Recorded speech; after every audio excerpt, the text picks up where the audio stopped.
પ્રશ્નોને વાચા આપતા ધારાસભ્ય કુમાર કાનાણીએ વધુ એક વખત પત્ર લખ્યો છે. સુરત મહાનગરપાલિકાના નવા કમિશનરને વરાછાની સમસ્યાઓ અંગે રજૂઆત કરી છે અને સ્માર્ટ સિટીના દાવા પોકળ થતા હોય તેવા દ્રશ્યો તેમને બતાવ્યા હતા. લોકહિતના પ્રશ્નોને વાચા આપવાને લઈ ફરી એક વખત ધારાસભ્ય કુમાર કાનાણી ચર્ચામાં આવ્યા છે. સુરત મહાનગરપાલિકાના કમિશનરને પત્ર લખી તેમને જમીની સ્તરની હકીકત આ પત્રમાં જણાવી છે. કુમાર કાનાણીએ પત્રમાં લખ્યું છે કે વરાછામાં રેસિડેન્શિયલ વિસ્તારમાં કોમર્શિયલ અને ઇન્ડસ્ટ્રીયલ એક્ટિવિટી શરૂ થઈ હોવાની વાત સામે આવી છે. રેસિડેન્ટ વિસ્તારમાં આ કામગીરીના કારણે ત્યાં રહેતા લોકો મુશ્કેલીમાં છે. આ ઉપરાંત સુરત શહેરમાં ભેળસેળિયા અને નકલી ખોરાક બનાવતા લોકો બેફામ બન્યા હોવાનું પણ તેમણે પત્રમાં ઉલ્લેખ કર્યો છે અને બજેટમાં થતા વાયદાઓની વાત કાગળ પર જ હોવાની વાતનો મુખ્ય મુદ્દો તેમણે ઉલ્લેખ કર્યો છે. આ સાથે મહિલાઓ માટે પિંક ટોયલેટ, તાપી નદી પર અશ્વિની કુમાર ફૂલપાડા અને ઉત્તરાયણને જોડતો રિવર બ્રિજ, શહીદ સ્મારક અને લાલ કિલ્લાના લાઇટ શોનું આયોજન, 5 પાંડવના ઓવારા તેમાં 3 પાનના વડના વિકાસની વાતો તેમજ ચોમાસા દરમિયાન દર વર્ષે આવતા ખાડીપુરના નિરાકરણની વાત માત્ર ખાડી પૂરતી જ હોય તેવું જણાવ્યું છે. તો બીજી તરફ સ્માર્ટ સિટી મેગા સિટી સુરતમાં ખાડીના કારણે ગંદકી, મચ્છર અને ખાડીપુરનો ત્રાસ સુરત માટે શરમજનક છે તેવું પણ કહ્યું છે. બીજી તરફ વરાછા વિસ્તારમાં હેલ્થ સેન્ટર, તરણકુંડ, community hall, auditorium, sports complex બનાવી દેવાયા બાદ તેમની હાલત અત્યારે બદથી બદતર થઈ ગઈ હોવાની વાત પણ તેમને પત્રમાં કરી છે. સુરત મહાનગરપાલિકા મ્યુનિસિપલ કમિશનરે જે ડ્રાફ્ટ બજેટ રજૂ કર્યું છે એની અંદર કમિશનરશ્રીએ સુરતને world class happy healthy city બનાવવાની વાત કરી છે. તંદુરસ્ત સિટી, રહેવાલાયક સિટી.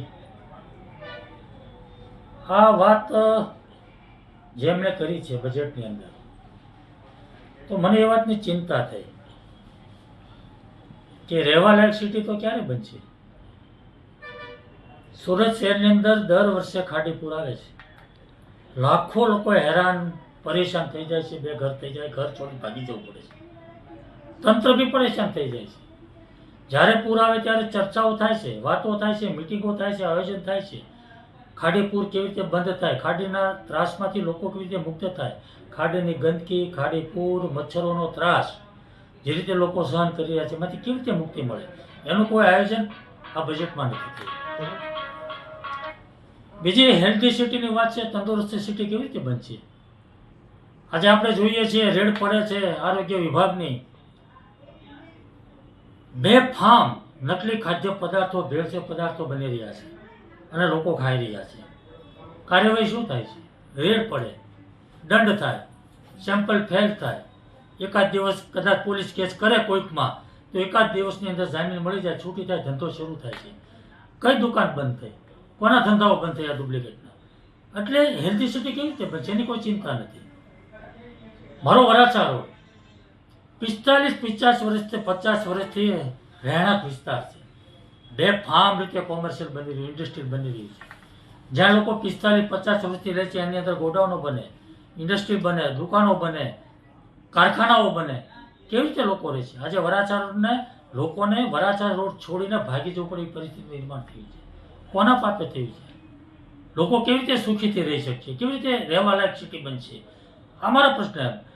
મહિલા સુરક્ષાની વાત થઈ છે. પિંક ટોયલેટ મહિલા સુરક્ષા માટે સારી વાત છે, કંઈ વાંધો નથી.